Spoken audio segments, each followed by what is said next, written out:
मैं दोबारा चाहूंगी अजहर साहब आपकी तरफ। अजहर साहब मुझे एक चीज़ बताएं कि आप कानूनी हैसियत क्या है वैसे इस जुडिशल कमीशन की, क्योंकि मैं मरियम औरंगजेब साहबा को सुन रही थी, वो तो ये बता रही थी कि ये एक एक्ट के तहत है जो 2017 का है। अगर ये उस एक्ट के तहत है तो फिर तो लीगली ये बिल्कुल ठीक है कानूनी तौर पर। तो कल सुप्रीम कोर्ट के पास क्या क्या ऑप्शन होंगी इसके हवाले से, जुडिशल कमीशन के हवाले से?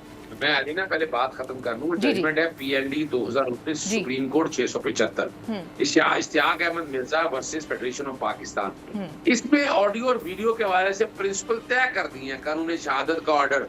यानी हम क्या करने जा रहे हैं, हम अदलिया की आजादी में मुदाखलत करने जा रहे हैं। आर्टिकल 175 यानी एक इंतजामिया, यानी लाजमी नहीं है कि यानी जो जस्टिस काजी फाइज साहब बैठे हैं ये सुप्रीम कोर्ट के जज के तौर पर नहीं बैठे हैं, क्लर्क भी बैठ सकता है, याद रखिएगा। यहाँ कोई चपरासी भी सॉरी अपने यहाँ कोई ब्यूरोक्रेट भी बैठ सकता है यहाँ पर। यानी ये हैसियत जो है ना, ये हैसियत कोई जज की हैसियत नहीं है, पहले मैं क्लियर कर दूं।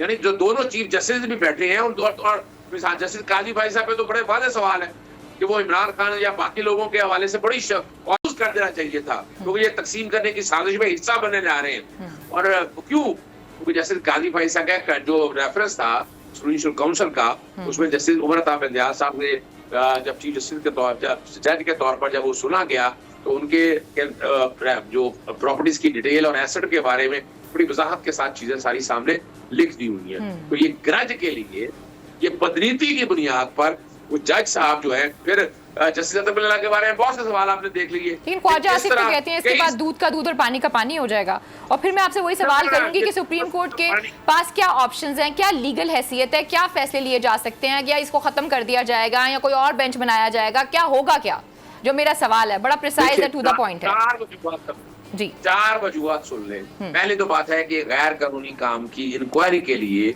आप कमीशन बना नहीं सकते हैं, इस कमीशन की तश्कील का इख्तियार ही नहीं है। ये इंतजामी मामला में, बाकी मामला में बन सकता है। दूसरा जो मामला है कि सुप्रीम जुडिशल काउंसिल में इस तरह का जितना भी काम है आप सुप्रीम जुडिशल काउंसिल लेकर जाएंगे, आप इस तरह की इंक्वायरी, पैरेलल इंक्वायरी कर नहीं सकते हैं। अदलिया की आजादी से ये मुतसादम है। तीसरा है कि अगर फर्ज करें ये बन भी सकता है तो इसमें जजेस की तैनाती हुकूमत की मर्जी नहीं है, या हुकूमत की मर्जी नहीं है, ये जजेस हुकूमत के मुलाजिम नहीं है, ये इंडिपेंडेंट जजेस है। ये फैसला चीफ जस्टिस ने करना होता है कि किस जज को भेजना है, किस जज को नहीं भेजना। और फिर सबसे आखिर में जो बात है कि जो इसके TORs वगैरह सारे जो तय किए हैं, एक ऐसे कानून के जरिए तय किए हैं कि जिसमें पार्लियामेंट ही पूरी नहीं, यानी ये सुप्रीम कोर्ट के जजेस की बात तो पूरी करते हैं ना कि पूरा फुल कोर्ट होना चाहिए। क्या पार्लियामेंट के अंदर बैठ के तमाम सियासी जमातें बैठी हैं?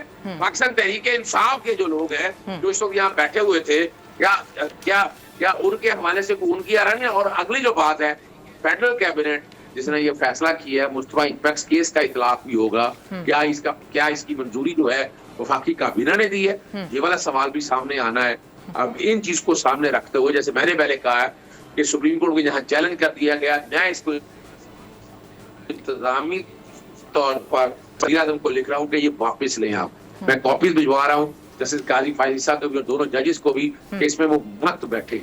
ये अदलिया यहाँ अगर आप ये रवायत कायम कर देंगे, अगर ये रवायत कायम करनी है आपने, तो फिर जस्टिस काजी फाइज साहब का केस खोल लेना। वो IPRA को पता है कि उन पर मनी ट्रेल नहीं है, एवरीबॉडी नो अबाउट इट, कि उसमें वो रिपोर्ट अगर FBR के सामने रख ले तो वहां से बड़ा कुछ आपको मिल जाएगा। तो ये देखिए जी, वो जो एक केस है जस्टिस काजी फाइज़ साहब का, उसमें सिर्फ मैं इतना कहना चाहूंगी, फिर इमरान खान साहब के उस हवाले से स्टेटमेंट आई थी जिस पर उन्होंने कहा था कि मुझे ये नहीं करना चाहिए था जो मैंने किया। सो आई थिंक हम उस टॉपिक पे नहीं जाते हैं। फखर, आप भी कुछ ऐड करना चाह रहे थे, उसे ऐड करें ताकि फिर मैं अपनी नेक्स्ट स्टोरी की तरफ जाऊं। जो बातें मैंने की, जो अजहर साहब ने की, वो बिल्कुल अपनी जगह पर जो है ना वो अहमियत रखती हैं। लेकिन 2 चीज़ें इसके और भी हैं, एस्पेक्ट और भी हैं।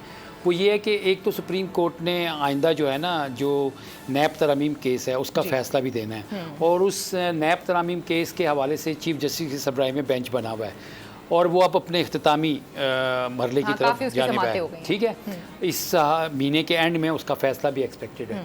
तो ये जो सारी स्कीम जो है ना, इसका एक मकसद ये भी हो सकता है कि चीफ जस्टिस साहब जो हैं वो फैसला दे ही ना सकें, और यहाँ से एक ऐसी स्मीयर कैंपेन जो है वो शुरू कर दी जाए। दूसरी बात, ये 2017 के एक्ट, जिस तरह से अजहर सदीक साहब ने भी बताया कि उसके तहत है। देखिए 209 जो है वो कॉन्स्टिट्यूशनल प्रोविज़न है, एक्ट जो है वो 2017 का वो उसके नीचे है, ये एक सबऑर्डिनेट लेजिस्लेशन है। इसलिए जो कॉन्स्टिट्यूशनल प्रोविज़न है उसमें अदलिया की खुद मुख्तारी, जजिस का तरीक़ेकार, जजिस को अगर एक दफ़ा अपॉइंट कर दिया जाए, उनको हटाने का तरीकाकार वो कैसे हो सकता है? ये सारी चीज़ें इसमें सिर्फ एक ही ऑप्शन है कि चीफ जस्टिस ऑफ पाकिस्तान ये से अगर मुशावरत की जाए और फिर पॉलिटिकली जाके- मोटिवेटेड है। आप देखें कि जस्टिस काजी फाइज ईसा का और जस्टिस उमर अता बंदियाल का पिछले एक चंद अरसे से एक बकायदा हमें पता है। केस आ रहा I है। agree. वो बेंच की केसेस की उन्होंने खुद ही रिक्वेस्ट कर दी थी कि मुझे किसी बेंच का हिस्सा ना बनाया जाए। तो इसलिए मेरा ज़्यादातर जो एक्सपेक्ट है, जो मैंने आपको बताया कि वो 3 है, जिसमें प्राइमरी ये ऑडियो लीक्स का मामला, फिर वो रिकॉर्डिंग करने वाले कौन हैं उनको छुट्टी देनी, और तीसरा ये नैब तरमीम का जो केस का फैसला आने जा रहा है, ये सबसे लेकिन हमने इम्पोर्टेंट देखा है। पिछले दिनों भी बहुत से फैसले आए हैं, लेकिन उन पे इम्प्लीमेंट तो किसी ने नहीं करवाया। उनमें से एक फैसला तो ये हमारे इलेक्शंस के हवाले से, आपको पता था कि इस मुल्क में इलेक्शंस होने थे, सुबह में इलेक्शंस होने थे 14 मई को, लेकिन वो इलेक्शंस नहीं हुए। मुझे ऐसा लगता है कि जितना इस वक्त प्रेशर बिल्ड किया जा रहा है, उसके बाद इतना इन फैसले आने के बाद भी उस तरीके से इम्प्लीमेंटेशन हमें नजर नहीं आती हैं, क्योंकि हमें लगता है कि पूरा जो सिस्टम है वो हाईजैक हो गया। कुछ लोग ये राय रखते हैं। सब्सक्राइब करें और बेल दबाएं ताकि कोई खबर रह न जाए।